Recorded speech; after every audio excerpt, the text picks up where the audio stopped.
भोपाल आलमी तबलीगी इज्तिमा का आज तीसरा और आखिरी दिन है। दरस कुरान के साथ आखिरी दिन का इज्तिमा शुरू हुआ। लाखों फर्जंदान तौहीद इस इज्तिमा में शामिल हैं। अब तक मुल्क और बैरून मुल्क से 7 लाख से जायद फर्जंदान तौहीद भोपाल पहुंच चुके हैं। इज्तिमाई दुआ के साथ आलमी तबलीगी इज्तिमा इख्तिताम पजीर होगा। इज्तिमाई दुआ में शिरकत के लिए मुल्क और बैरून मुल्क से जमातों के भोपाल पहुंचने का सिलसिला जारी है। इज्तिमाई दुआ में भी तमाम मज़ाहिब और हर मकतबे फ़िक्र के लोग हाजिर होते हैं। आज बाद नमाज मगरिब मौलाना साद साहब के जरिए इज्तिमाई दुआ की जाएगी। भोपाल इज्तिमा के आखिरी दिन सिक्योरिटी में इजाफा किया गया है। इज्तिमाई दुआ के लिए 14,000 रजाकारों के साथ 1600 पुलिस के जवान अपनी जिम्मेदारी संभाल रहे हैं। इज्तिमाई दुआ के सबब दोपहर बाद मुख्तलिफ जगहों के रूट डाइवर्ट कर दिए जाएंगे।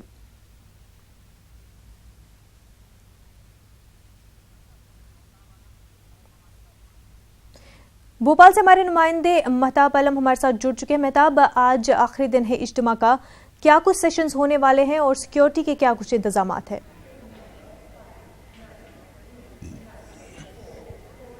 मुनज़्ज़ा आखिरी दिन और आलमी तबलीगी इज्तिमा दरस कुरान के साथ शुरू हो गया है। इस वक्त जो है बयान उलमाए दिन के चल रहे हैं। मुल्क और बैरून मुल्क से जमातों के आने का सिलसिला जारी है। अब तक 9,717 जमातें यहाँ पर पहुँच चुकी हैं। अमेरिका, कनाडा, रूस, चीन, France, Indonesia, Malaysia, Bangladesh, Sri Lanka की जमातें, किर्गिस्तान की जमातें यहाँ पर पहुँच चुकी हैं। और शाम बाद नमाज मगरिब यहाँ पर बयान के बाद इज्तिमाई दुआ होगी। उसके बाद लोग अपनी अपनी मंजिलों को रवाना होंगे। लेकिन खास बात यह क्योंकि इज्तिमा पहले जो है 4 रोजा था, बाद में एक दिन कम किया गया, तो जिन जमातों के लोगों ने अपना टिकट बाद में करवाया है वो 26 तारीख और 27 तारीख को यहाँ से रवाना होंगे। इस वक्त तमाम लोगों की नजरें इज्तिमा गाह पर है। तो यहाँ पर इज्तिमा की जो सिक्योरिटी है उसमें भी इजाफा कर दिया गया है। 14,000 वॉलंटियर को जहाँ तैनात किया गया है, वहीं पर 1600 सिक्योरिटी के जवानों को भी तैनात किया गया है, ताकि तमाम लोग वहाँ पर खैरियत से पहुँच सकें और दुआओं में शामिल हो सके। इज्तिमा गाह की तरफ जाने वाली जो सड़क है उनके रूट को डाइवर्ट किया गया है। सिर्फ जमात के लोग और इज्तिमा गाह में शिरकत करने के लिए जो लोग दुआ में शिरकत करना चाहते हैं वही वहां तक जा सकते हैं, बाकी कोई गाड़ी वहां पर नहीं जा सकती है। जी, महताब, जानना चाहेंगे कि इस इज्तिमा के जरिए लोगों तक, दुनिया तक क्या पैगाम पहुंचाने की कोशिश की जा रही है?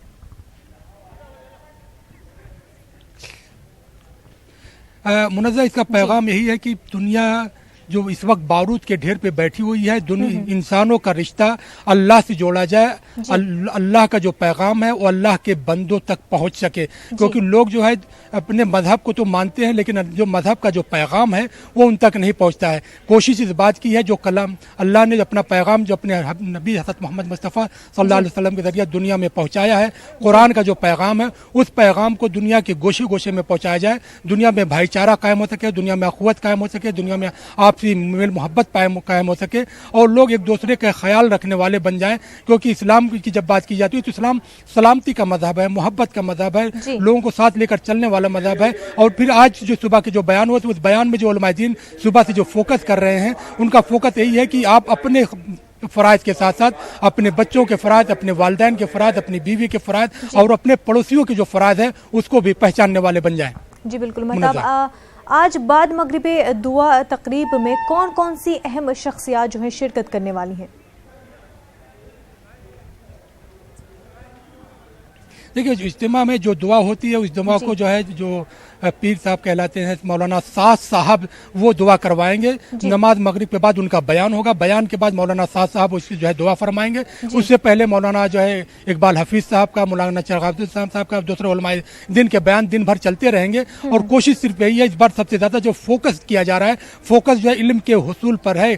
क्योंकि इस्लाम में कुरान की अगर हम बात करते हैं तो पहली आयत जो नाजिल हुई वो इकरा जो है उसमें नाजिल हुई। इकरा की सूरत से बार फोकस किया जा रहा है कि मुसलमान जो है अपना रिश्ता इल्म से जोड़े, कुरान से जोड़े, तालीम से जोड़े, ताकि अल्लाह का जो पैगाम है तभी तो पढ़ सकते हैं। जब आप तालीम के हासिल करने वाले होंगे, तालीम से आपका रिश्ता होगा, तभी आप अल्लाह के पैगाम को पहचान सकेंगे और दूसरों तक उस मैसेज को पहुंचाने वाले हो जाएंगे। जी बिल्कुल महताब, बहुत बहुत शुक्रिया आपका तफसीलात फराहम करने के लिए।